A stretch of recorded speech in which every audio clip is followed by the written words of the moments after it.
Salve, tifosi del Napoli. È bello essere qui ancora una volta, per condividere alcune notizie emozionanti sul nostro amato club. Come sempre, la SSC Napoli è costantemente impegnata a migliorare e a portare i migliori risultati ai nostri appassionati tifosi. Prima di immergerci nell'argomento più scottante di oggi, non dimenticate di premere il pulsante mi piace e di iscrivervi al nostro canale per ricevere ulteriori aggiornamenti esclusivi.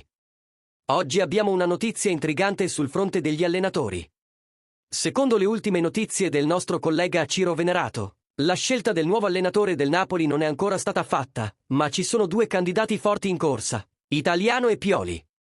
Queste informazioni sono state confermate nella recente apparizione di Venerato al TGR Rai. Ma c'è altro di cui parlare, soprattutto per quanto riguarda Antonio Conte. Da tempo si rincorrono le voci di una richiesta da parte di Conte di ben 9 milioni di euro all'anno per assumere la guida del Napoli. Queste affermazioni sono state però smentite con forza. Venerato ha sottolineato questo punto, fornendo un aggiornamento cruciale sulla situazione.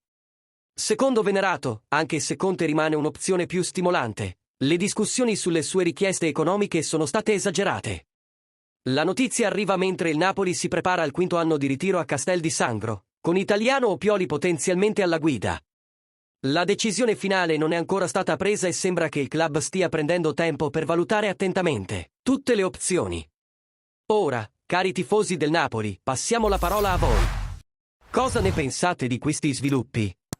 Chi preferireste vedere alla guida della nostra squadra, Italiano, Pioli o forse anche Conte se le finanze fossero giuste? Condividete i vostri pensieri nei commenti qui sotto. E ricordate, se vi è piaciuto questo aggiornamento e volete rimanere aggiornati su tutto ciò che riguarda il Napoli, non dimenticate di mettere mi piace a questo video e di iscrivervi al nostro canale. Teniamo accesa la passione e continuiamo a sostenere il Napoli. Forza Napoli sempre! Restate sintonizzati per ulteriori aggiornamenti e grazie per averci seguito.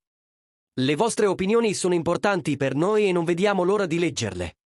Alla prossima, Forza Napoli!